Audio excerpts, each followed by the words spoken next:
उत्तम भक्तिर्भवति नैष्टिकी। कृष्णाय वासुदेवाय देवकी नंदनाय च नंदगोपकुमाराय गोविंदाय नमो नमः। हरे कृष्णा कृष्णा कृष्णा हरे हरे, हरे राम राम राम हरे हरे। हरे कृष्णा। हरे कृष्ण। स्वागत है। आप सब म्यूट कर लीजिए क्योंकि नहीं तो हरे कृष्णा आपका आवाज अब आ रहेगा।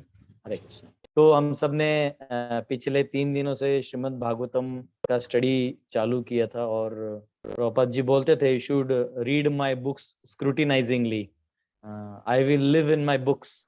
तो प्रभुपाद जी ने श्रीमद् भागवतम को इतने अच्छे तरीके से हमें सारे परपोर्ट्स के साथ हमें सब समझाया। हमारे सारे आचार्यों की जो टीकाएं हैं उन टीकाओं को डाल के सभी दृष्टिकोण से सभी दर्शनों को सम्मिलित करते हुए हमें ये सारा समझाया। तो इसका हम लाभ लें।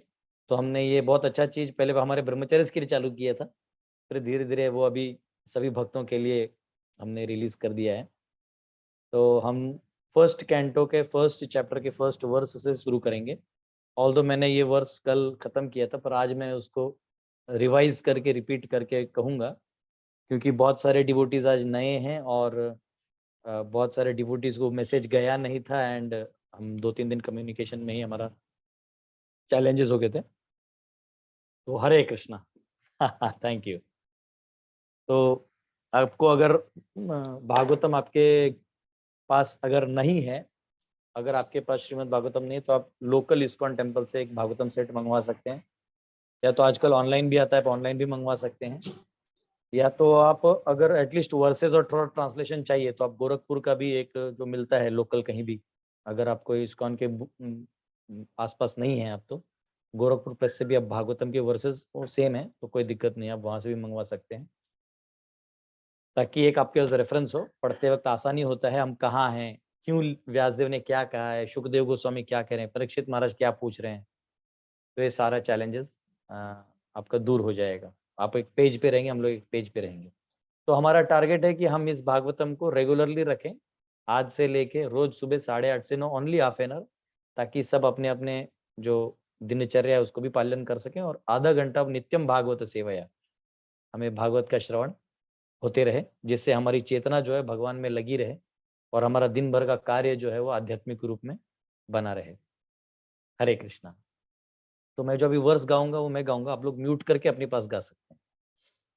ओम नमो भगवते वासुदेवाय जन्मादियस्य यतोऽन्वयादितरतश्चार्थेष्वभिज्ञस्वराट् तेने ब्रह्महृदयादिकवये मुह्यन्ति यत्सूरयः तेजो वारिमृतां यथा विनिमयो यत्र सर्गो मृषा धाम्ना स्वेन सदा निरस्तकुहकं सत्यं परं धीमहि।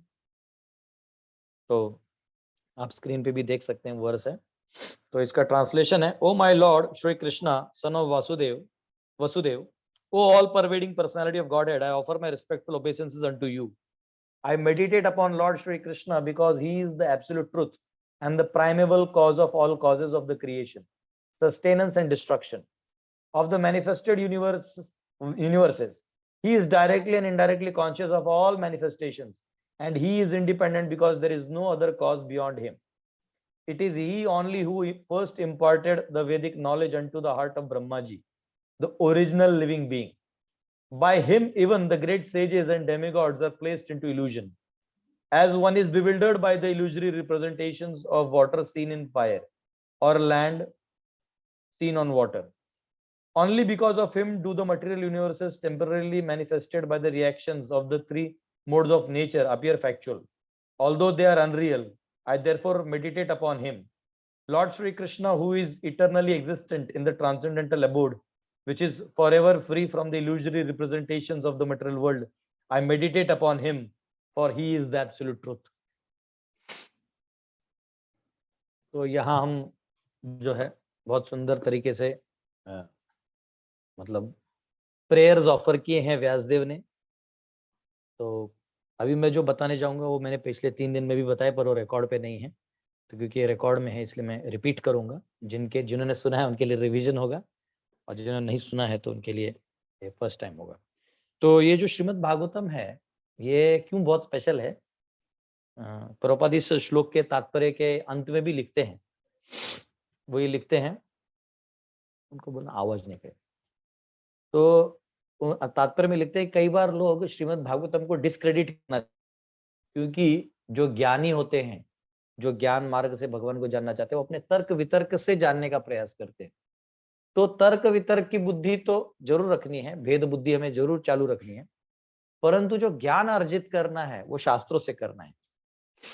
तो जब ऐसे शास्त्र आते हैं जहां केवल न्याय मीमांसा इत्यादि आता है, तो ऐसे ज्ञानी लोग एक्टिवेट हो जाते हैं, परंतु जब भक्ति और भाव की बात आती है तो वहां ये डीएक्टिवेट हो जाते हैं और ये अपने ज्ञान मार्ग से किए हुए साधना को ही भक्ति समझ बैठते हैं। इसलिए जब श्रीमद् भागवतम जैसे मीठे रस से भरा हुआ ये जो ग्रंथ है, पूरा आपको रसिक बना देगा, उस ग्रंथ को ये लोग डिनाई करना चाहते हैं। तो कई बार ये कहते हैं कि नहीं नहीं, ये किसी ने लिखा है, ये व्यासदेव का रचित नहीं है, जबकि दूसरे वर्ष में लिखा है श्रीमद् भागवते महामुनि कृते, कि व्यासदेव अपने बारे में बता रहे कि मैंने इसकी रचना की। तो इसे कई बार लोग डिस्क्रेडिट करना चाहते हैं, परंतु प्रभुपाद ने क्लियर कर दिया है और हमारे आचार्य भी जानते हैं, और इसमें इसका जो प्रमाण है वो मत्स्य पुराण और अन्य पुराणों में भी आता है। तो ये जो भागवतम चालू हो रहा है तो हर एक में ना इन्वोकेशन आता है। इन्वोकेशन यानी जैसे अगर आप ईशोपनिषद पढ़ेंगे तो उसके इन्वोकेशन में लिखा है ओम पूर्णमदः पूर्णमिदं पूर्णात् पूर्णमुदच्यते पूर्णस्य पूर्णमादाय पूर्णमेवावशिष्यते, वो इन्वोकेशन मंत्र है। ऐसे बहुत सारे उपनिषद है, उसमें इन्वोकेशन है ओम सहनाववतु सहनौ भुनक्तु सह वीर्यं करवावहै तेजस्विनावधीतमस्तु मा विद्विषावहै ओम शांति शांति शांति।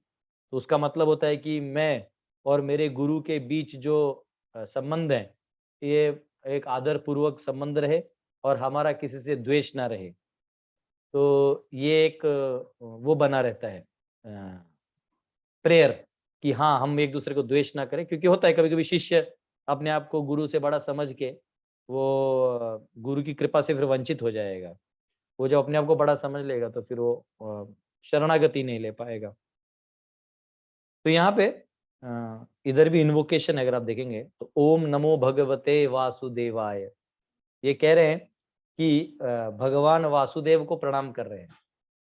अगर आप देखेंगे ट्रांसलेशन में प्रभुपाद ने कृष्ण का नाम डायरेक्ट लिख दिया है, तो कई बार बहुत सारे विद्वान होते हैं वो कहते हैं अरे इसमें कृष्ण कहाँ लिखा है, वासुदेव लिखा है, तो आपको प्रभुपाद ने कृष्ण क्यों लिख दिया? प्रभुपाद है ना, प्रभुपाद ये किसी को ना थोड़ा भी मौका नहीं देते थे, थोड़ा भी मौका नहीं देते थे कृष्ण से द्वेष करने का। क्योंकि गीता में भी भगवान कहते हैं कि अगर कोई जनरली जो अव्यक्तवादी होते हैं, ये मेरे शक्तियों की चर्चा बड़ी करते हैं पर मेरी चर्चा नहीं करते, क्योंकि मैं व्यक्ति हूं। जैसे कई बार लोग लक्ष्मी जी की पूजा करते हैं, क्यों? तो पैसा मिलेगा, लेकिन नारायण की पूजा नहीं करते, अरे नारायण की लक्ष्मी है वो। तो आप किसी को इंडिपेंडेंटली करिएगा तो इसका मतलब आप कहीं ना कहीं एक किंच मात्र या बड़े लेवल पे आपको द्वेष है।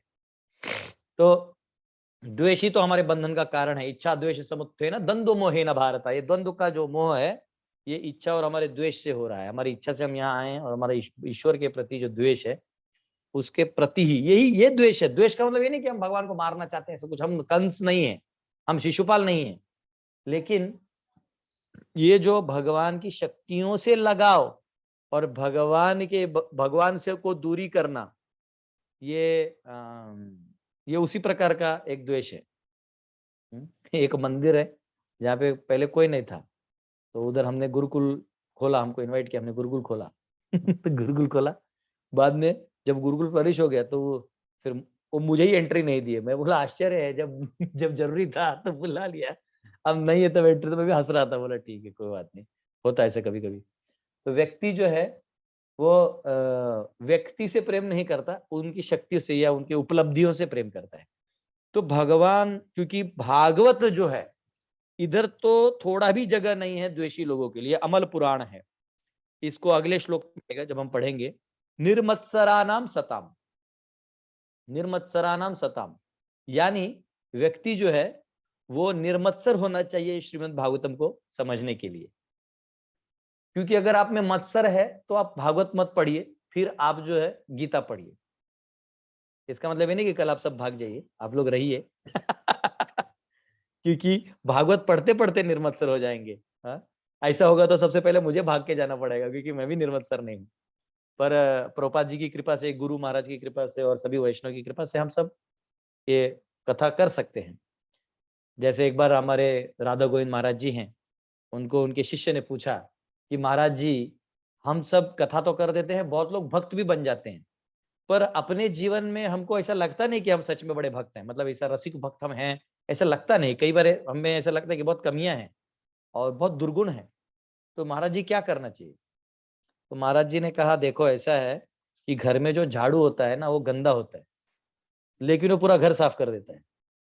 तो वैसे अगर हमारी हालत झाड़ू की तरह भी है तो भी चलेगा, कम से कम घर तो साफ हो रहा है, हम गंदे रह गए चलेगा तो इसलिए हम जहां भी हैं, जैसे भी हैं, हमारा इस भक्ति के रस का आस्वादन, श्रीमद् भागवतम के हर एक श्लोक का आस्वादन करते हुए भगवान के प्रति प्रीति हमारी बढ़ते रहने चाहिए।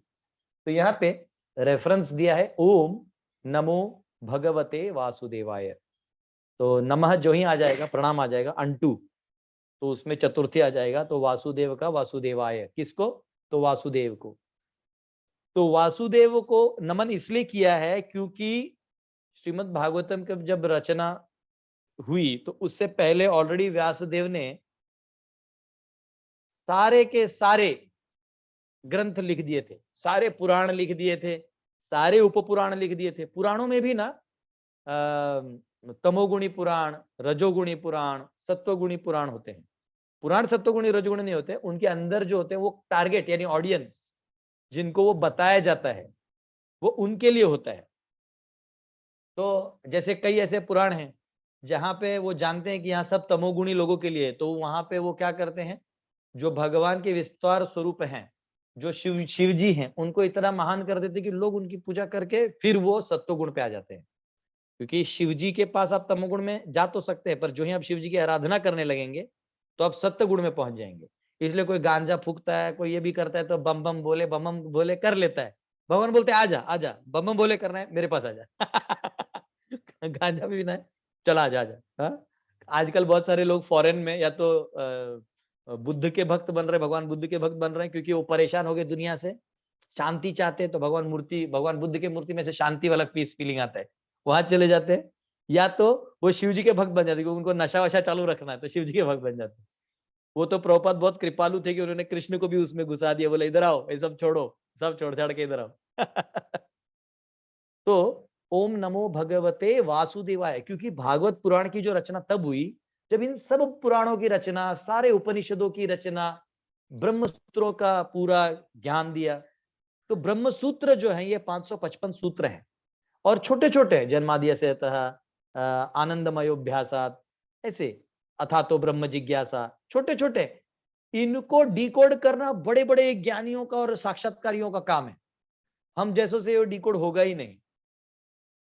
तो फिर उन्होंने इन ब्रह्म सूत्रों को विस्तार करके भागवत की रचना की।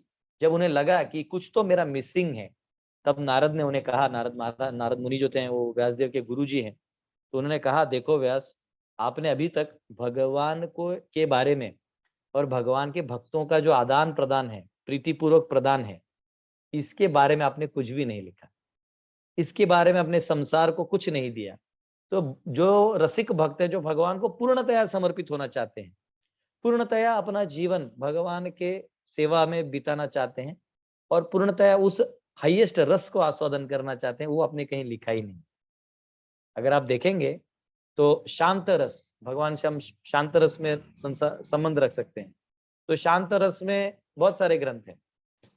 जो दास्य रस है उसमें बहुत सारे ग्रंथ है, जैसे रामायण है, उसमें हनुमान जी की दास्यत्व को देख के और सभी बाकी अयोध्या वासियों की दास्यत्व देख के भक्ति बढ़ती है। महाराष्ट्र में भी जो रामदास स्वामी है, उन्होंने दास बोध लिखा कि कैसे हमें दास की भावना में भगवान का भक्ति करना चाहिए। हमारे पूरी भागवत की श्रृंखला में हम धीरे धीरे करके सभी भक्तों की जीवनी भी आपको बताएंगे, क्योंकि कई बार हम लोग नाम सुन लेते, जैसे महाराष्ट्र में कुछ लोग रामदास स्वामी का नाम जानते हैं, इतिहास नहीं जानते। कई बार लोग तुकाराम महाराज का नाम सुनते हैं, इतिहास नहीं जानते। मीराबाई का नाम जानते हैं, इतिहास नहीं जानते। ऐसे बहुत सारे भक्त हैं। नरसिंह मेहता हैं, उनका नाम जानते हैं, इतिहास नहीं जानते। हमारे गोस्वामी हैं, उनका नाम जानते हैं, इतिहास नहीं जानते। तो हम लोग क्या करेंगे, इनकी जीवनी भी धीरे धीरे, जैसे हमारा कथा रोज होते जाएगा, तो रोज कुछ ना कुछ ऐसे देंगे जिससे, क्योंकि इनकी जीवनी को समझने के बाद हमें समझ में आता है कि हमारे जीवन में कुछ नया नहीं हो रहा है।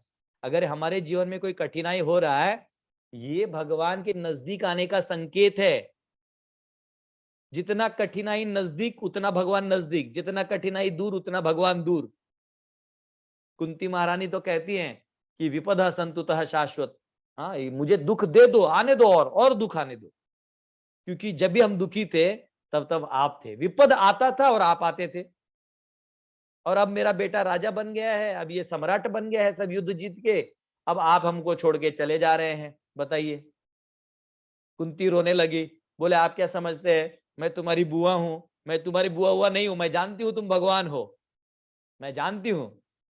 तुम भी जानते हो कि मैं तुम्हारी बुआ नहीं, मैं तुम्हारी भक्त हूं। तो एक भक्त के रूप में तुम्हें कह रही हूं, रुको। तो इससे अच्छा एक काम करो, वापिस विपद दे दो और एक दुर्योधन पैदा कर दो, हमें तकलीफ दो। कम से कम जब हम पुकारेंगे तो हमारे पास आओगे तो। हा? तो भक्त जो है वो भगवान को चाहते हैं, चाहे दुख हो। और जो भगवान की शक्तियों से प्रेम करता है, तो वो शक्ति की जो जो है, इस संसार की चीजों में मोह माया में फंसा रहता है। अब भगवान बोलते हैं ठीक है, तुम अपना झेलते रहो, मेरी शक्तियों को झेलते रहो, उनके आनंद को लो और उनके निरानंद को भी लो, उनके झटके भी सहो। हाँ, जैसे करंट होता है तो करंट से लाइट, बल्ब, ट्यूबलाइट सब तो लगता है, लेकिन जब उसका शॉक लगता है ना, तो वो भी बहुत जोर से लगता है। ऐसा है। तो भगवान बोलते ठीक है, मुझसे नहीं तो इससे करना है, इससे करो। तो यहाँ पे जब ये ग्रंथ की स्पेशली रचना हुई, तब उनका एक ही मकसद था कि दास से रस और फिर साख्य रस, वात्सल्य रस, इसका भी ज्यादा वर्णन नहीं आता है। क्योंकि आपने कभी नहीं सुना होगा कि भगवान नरसिंह देव तो के कंधे पे किसी ने हाथ रखा। साख्य भाव में भगवान नरसिंह देव के साथ कोई नहीं था। इनफैक्ट ब्रह्मा शिव जी दोनों कोने में खड़े थे, बोले अरे बहुत, क्योंकि भगवान एकदम ऐसे थे, ऐसा गुस्से में थे एकदम, फाड़ दूंगा तुझे हिरण्यकशिपु, समझ क्या रखा है मेरे भक्त को तुमने, मार दिया एकदम गुस्से में। और ऐसा कहते भगवान, ऐसा ऐसा वाला आवाज आ रहा था। ऐसे नहीं आते भगवान नरसिंह देव, आप जैसे सोच रहे हो वैसे नहीं आते, जैसे आप फोटो वोटो में देखते हैं, ऐसे नहीं। हरी बोल हिरण्यकशिपु कम हियर, ऐसा नहीं था। गुस्से में थे, ऐसा फायर निकल रहा था। फ्लावर नाम समझ, पुष्पा नाम सुन के फ्लावर समझे गया, फायर है फायर। तो भगवान शिव जी और ब्रह्मा और लक्ष्मी जी कोने में खड़े थे। तो ब्रह्मा जी बोलते लक्ष्मी जी को, आप जाके उनको शांत करिए। बोले देखिए, मैं मेरे पति को इतने गुस्से में नहीं देखी हूं, मैं नहीं जाऊंगी। माता जी भी डर गई। जनरली माता जी पति को शांत कर सकती है, पर यहाँ लक्ष्मी जी बोले नहीं, मामला बहुत सीरियस है। क्योंकि भगवान बाकी सब झेल लेते हैं, पापियों को झेल लेते हैं, उनकी निंदा करने वालों को झेल लेते हैं, लेकिन भक्त को आहत पहुंचाने वाले को नहीं झेलते, उसको विनाश कर देते हैं। न मे भक्त प्रणश्यति, मेरे भक्त को हाथ नहीं लगाना, बाकी तुमको जो करना है करो। तो भक्त और मेरे बीच का संबंध है। क्योंकि हिरण्यकशिपु ने प्रहलाद को चैलेंज किया था। प्रहलाद ने बोला भगवान इस दीवार में है, वो बेचारा क्या, वो तो जो था वो बोला, और दीवार तोड़ के निकला था। भगवान बोले है, मेरा डिवोटी बोला तो मैं प्रकट हो जाऊंगा। खुद बोलेंगे तो भगवान अपना तोड़ देते शब्द कभी कभी, लेकिन भक्त ने बोल दिया तो लक्ष्मी जी भी नहीं आई। और उधर कोई भगवान का दोस्त नहीं था। हमारा मेन पॉइंट है कि भगवान को कोई वहां सखा नहीं था, hello Lord come on man cool down, ऐसा नहीं था। वो वहां कोई नहीं था। तो भगवान के बाकी अवतारों में भी जो साख्य रस है वो ज्यादा आपको नहीं दिखाई देगा, बहुत कम दिखाई देगा। तो वामन देव के रूप में भी कोई साख्य रस नहीं मिला आपको, मत्स्य अवतार में भी नहीं है। लेकिन जब भगवान कृष्ण के रूप में आए, तो कृष्ण बलराम और बाकी सखा सखियां गोपियां, तो वात्सल्य रस भी है। सोचो माँ यशोदा ने कान पकड़ के बांध दिया। नमामीश्वरं सच्चिदानंद रूपम लसत्कुंडलं गोकुले ब्रजमानम यशोदाभियोलुकलाधवमानम परामृष्टमत्यंत तो धृत्य गोप्या। सुनिए, रुदं तन्मुहुर्नेत्र युग्ममृजंतम। भगवान रो रहे हैं।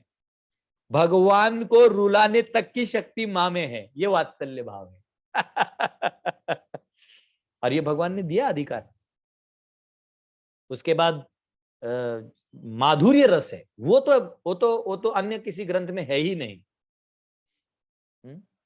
वो अन्य किसी ग्रंथ में है ही नहीं, क्योंकि माधुर्य रस केवल भागवत में है। इसलिए कई लोग डायरेक्टली भागवत में 10वें स्कंध में प्रवेश करना चाहते हैं, क्योंकि वो 10वें स्कंध में प्रवेश करके क्या कहते हैं उसको, रासलीला का अनुभव करना चाहते हैं। परंतु प्रभुपाद जी कहते हैं कि जब तक, इसलिए व्यासदेव ने पहला स्कंद से 9वां स्कंद भी कंपाइल किया, जिसमें भगवान है कौन ये तो समझो। वो आपकी और मेरी तरह कोई गर्लफ्रेंड बॉयफ्रेंड वाले लोग नहीं है। वो हमारी तरह, आपकी तरह जो हम में काम वासना है, ये हमारी कमी है। हम इस काम वासना के बलि गिर जाते हैं। लेकिन भगवान का काम नहीं है, वहां प्रेम है। तीसरे अध्याय में भी गीता क्यों कहते हैं अंत में कि ये जो तुम इसको देखते हो वो काम है, लेकिन एक्चुअली वो एक्चुअल प्रेम है वैकुंठ में। वो यहां जब आ जाते हो तो काम बन जाता है। अब वही प्रेम यहाँ खोजते हो, लेकिन आपका प्रेम खोजने का तरीका इंद्रियों से है। तो नाक कान हाथ, इन सब से हम जो इच्छाएं पूरी करते हैं। काम मतलब इच्छा, और हाईएस्ट इच्छा जो लोग जनरली सेक्स लाइफ को बोलते हैं, वो हाईएस्ट को माना जाता है, क्योंकि उसमें आप एकदम पागल हो जाते हैं। तो ये भगवान कह रहे हैं कि ये जो प्रेम है वो यहाँ काम बन गया है अर्जुन, इसलिए तुम यहाँ फंसे हो। अब भगवान तो अखिल रसामृत मूर्ति हैं, वो सभी रसों के सार हैं। उनमें माधुर्य रस भी है, उनमें वो भी है, फाइटिंग स्पिरिट वाला भी है। भीष्म उस मूड में है। तो इन सारे रसों को अच्छे से देना, और भक्त और भगवान का संबंध, शुद्ध भक्ति क्या है, ये समझाने के लिए श्रीमद् भागवतम को अवतरित किया श्रील व्यासदेव जी ने। शुद्ध भक्ति यानी अहेतुकी अप्रतिहता, सवै पुंसाम परो धर्मो यतो भक्ति अधोक्षजे, अहेतुकी अप्रतिहता ययात्मा सुप्रसिद्धति। कि अहेतुकी और अप्रतिहता यानी भगवान की भक्ति बिना हेतु के करिए। धन दौलत पैसा कौड़ी ये सब के चक्कर में मत जाइए, भगवान नहीं मिलेंगे। फिर वो मिल जाएगा, भगवान नहीं मिलेंगे। और अहेतुकी अप्रतिहता, ये नहीं कि आज किया कल नहीं। जैसे आज भक्ति किया, चंदन वंदन लगा लिया, टीका वीका लगा के मस्त। कई बार नए डिवोटी होते हैं ना, उनका ये होता है कि नए नए में है तो जैसे आज एकदम टीका वीका लगा लिया, चैंटिंग वेंटिंग हरे कृष्णा, और दूसरा दिन बैठ के ये बास भक्ति वक्ति ज्यादा नहीं करने का, इसको थोड़ा अभी थोड़ा पिक्चर देखते, थोड़ा सा घूम फिरते ऐश करते, फिर थोड़ा ऐश करके तकलीफ हो गया, फिर वापस हरे कृष्णा वैसा नहीं, अहेतुकी अप्रतिहता, खंड नहीं करना है, उसको चलते रहने देना है। तो इस लेवल पे भक्तों को लाने के लिए श्रीमद् भागवतम की रचना हुई। इसलिए श्रीमद् भागवतम को अमल पुराण कहा गया है। अमल पुराण यानी जिसमें मल नहीं, वो जो मल से रहित हो। मल यानी ये हमारा सांसारिक मल नहीं, हमारा जो अंदर में काम क्रोध लोभ मद मात्सर्य जो है, इन सब से रहित हो। यानी इन सब को बीच में मत लाना, तभी इसका आस्वादन हम कर पाएंगे।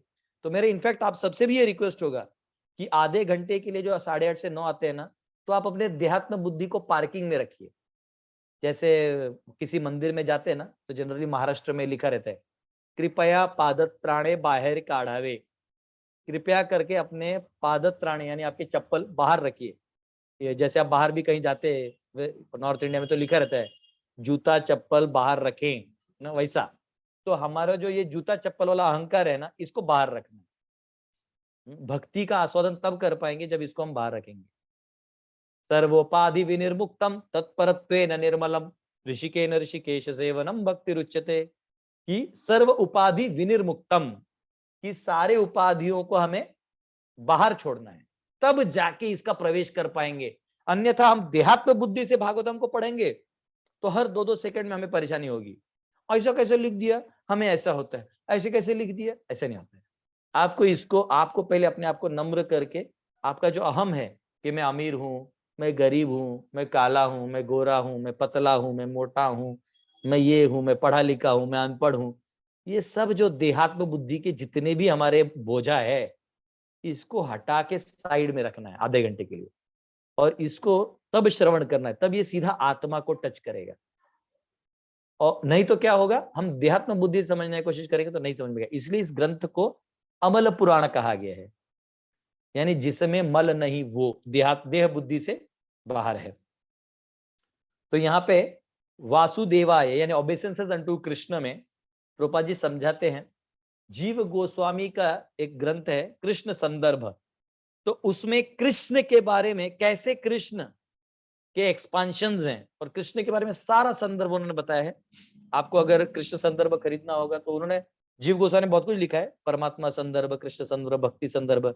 संदर्भ मतलब उसके बारे में, तो उनके बारे में सारा कंपाइल किया सभी शास्त्रों से, पद्म पुराण से, सारे जितने पुराण हैं उन पुराणों से उनका कंपाइलेशन करके उस सिद्धांत को प्रूव किया। तत्व संदर्भ, तत्व क्या है, ये सारा समझा दिए। तो उसमें कृष्ण संदर्भ में भी उन्होंने क्लियर बताया कि कैसे Krishna is the source of everything. फिर ब्रह्मा जी ने भी ब्रह्म संहिता कंपाइल किया।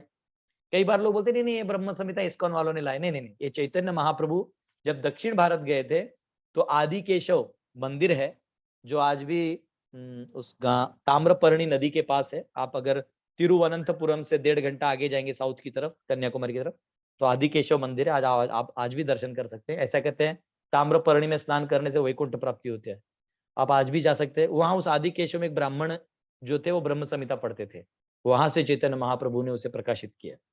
हाँ, उसमें ब्रह्मा जी पूर्णतया कृष्ण का स्तुति करते हैं। और ब्रह्म संहिता जो है उसका ब्रह्म विवर्त पुराण में भी अंतिम अध्याय में ब्रह्म संहिता का उल्लेख है। तो ब्रह्म संहिता जो है इसमें सीधा लिखते हैं, ईश्वर परम कृष्ण सच्चिदानंद विग्रह अनादिरादिर गोविंद सर्व कारण कारणम, सभी कारणों के कारण भगवान कृष्ण है। तो ये पूरा ब्रह्मा जी ने भी ये स्वीकार किया है।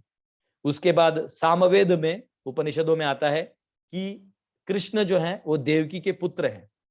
ये वही है जो वसुदेव के पुत्र हैं और इसलिए इनका नाम है वासुदेव। हालांकि भगवान का जब विस्तार बनता है ना, तो अनेक रूपों में एक वासुदेव रूप भी है। हाँ, संकर्षण, प्रद्युम्न, अनिरुद्ध और वासुदेव। तो वासुदेव एक उनका विस्तार रूप भी है, परंतु यहाँ वसुदेव के पुत्र होने के कारण भी वासुदेव है। तो ये जो वासुदेव है ओरिजिनल पर्सनैलिटी है। उनके विस्तार को प्लेनरी पोर्शन कहा जाता है या विस्तार कहा जाता है। तो जो ही वो विस्तार करते हैं तो वो सारा मैनिफेस्ट नहीं करते। जैसे भगवान नारायण के रूप में वो वेणु माधुरी नहीं दिखाते, खुद ही वह नारायण के रूप में विस्तार करते तो वेणु नहीं बजाते तभी। तो वो जब विस्तार करते हैं तो वो कोई फीचर जो है वो एक फीचर सब होते हुए भी वो मैनिफेस्ट नहीं करते। मैनिफेस्ट कर देंगे तो कृष्ण का वो मैनिफेस्टेशन हो जाएगा, कृष्ण फॉर्म। तो ये बहुत अलग साइंस है जो हम धीरे धीरे अंदर जाएंगे तो ईश्वर तत्व इतना सुंदर है कि आप भगवान से प्रेम में गिर जाएंगे। आपको ऐसा लगेगा शी मैं दुनियादारी क्यों कर रहा हूँ, 2 वक्त की रोटी खाओ, आराम से भगवान के बारे में सुनते रहो। हरि अनंता, हरि कथा अनंता, भगवान अनंत है, उनकी कथा अनंत है।